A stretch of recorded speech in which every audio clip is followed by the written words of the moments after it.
yaitu yang disebut ini adalah qada, keputusan Allah. Kita ditetapkan sebagai pria, sebagai wanita, itu qada Allah.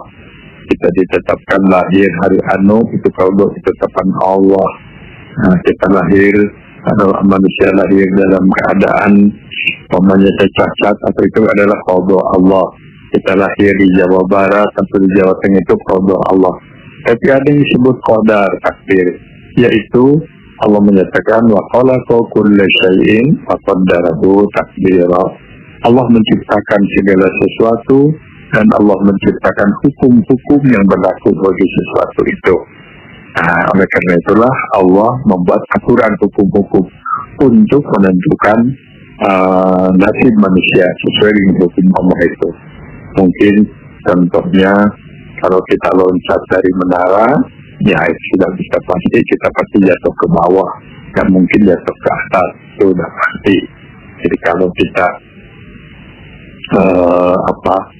loncat ke laut, pasti kita basah. Tapi kenapa kita loncat? Nah, itulah yang diatur di dalam takdir Allah, yaitu harus ada usaha ikhtiar. Jadi kita berilmu, tidak berilmu, kita menjadi kaya, dan di sini ada faktor yang disebut hukum-hukum Allah, yaitu usaha kita, ikhtiar kita. Tapi tetap ujungnya Allah yang menetapkan. Nah, manusia lahir begitu dinyatakan oleh ajaran agama kita, lahir manusia itu suci, bersih. Tidak ada manusia yang berbakat jahat, berbakat copet, berbakat koruptor, umpamanya saja, tidak ada. Manusia itu lahir suci, bersih. Kenapa kemudian ada manusia jahat? Menurut hadis, manusia itu jahat adalah fa'indama abawahu, yang paling dominan menentukan anak itu, manusia itu adalah ibunya dan bapaknya. Jadi manusia itu hanif, cenderung berbuat baik. Tapi kenapa ada manusia jahat? Itu karena faktor lingkungan. Lingkungan yang dominan adalah lingkungan keluarga. Di antara keluarga tentu yang paling dominan adalah ayah dan ibu. Oleh karena itulah dalam ajaran Islam diajarkan kalau seorang itu siap umpamanya saja menikah, maka kalau pria di hari siap jadi suami, kalau wanita hari siap jadi istri. Setelah siap menjadi suami, harus siap jadi bapak.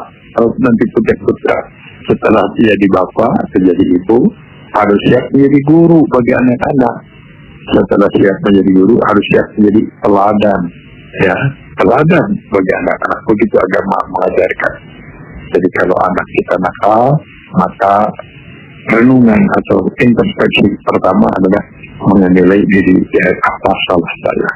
Saya tidak memberi contoh, saya tidak pernah mendidik, saya tidak pernah memberikan fasilitas untuk berbuat baik, atau saya justru sebaliknya tidak memberi contoh, tidak pernah mendoakan, atau kita juga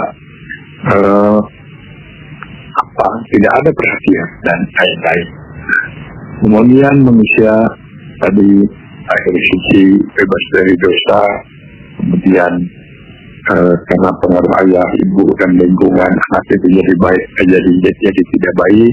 Nah, nanti sampai manusia itu kepada namanya akil balik, dewasa, atau sudah akil balik, maka ada ketentuan dalam agama kita, yaitu pertama manusia itu mendapat tugas ibadah. Wa ma khalaqtul jinna wal insa illa liya'budun. Kami tidak ciptakan manusia itu dan jin kecuali untuk ibadah. Jadi kita punya tugas yang sama, yaitu ibadah kepada Allah Subhanahu wa Ta'ala.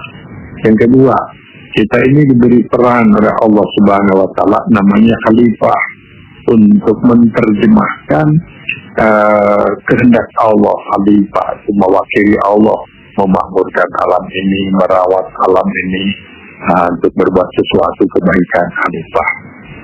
Kita punya tujuan akhir kita adalah mardhatillah. Tujuan ultimate goalnya adalah mardhatillah. Bahwa berkeluarga ada sakinah, mawaddah, warahmah, dalam hidup ada hasanah di dunia, hasanah di akhirat, dan target sementara. Tapi tujuan akhirnya adalah mardhatillah, untuk melaksanakan tugas ibadah, melaksanakan peran khalifah, untuk mencapai tujuan mardhatillah, kita diberi pedoman. Pedomannya yaitu Al-Quran dan As-Sunnah. Kita diberi figur teladan, yaitu Rasulullah Sallallahu Alaihi Wasallam. Tapi diingatkan juga kepada kita ini juga dihadapkan dengan godaan, yaitu godaan iblis dan setan. Nah, berapa lama kita melaksanakan tugas dari akhir banding berakal? Berapa lama? Nah, inilah yang dirahasiakan oleh Allah Subhanahu Wa Taala. Tadi ada yang diciptakan oleh Allah lemah sebelum kuat meninggal dunia, ada yang diciptakan lemah kemudian kuat, setelah kuat pada saat kuat meninggal dunia, ada yang diciptakan lemah kemudian kuat, kemudian lemah lagi, pada saat lemah lagi ikut meninggal dunia. Wa ilaihi turja'un, tapi semuanya kembali kepada Allah Subhanahu Wa Taala.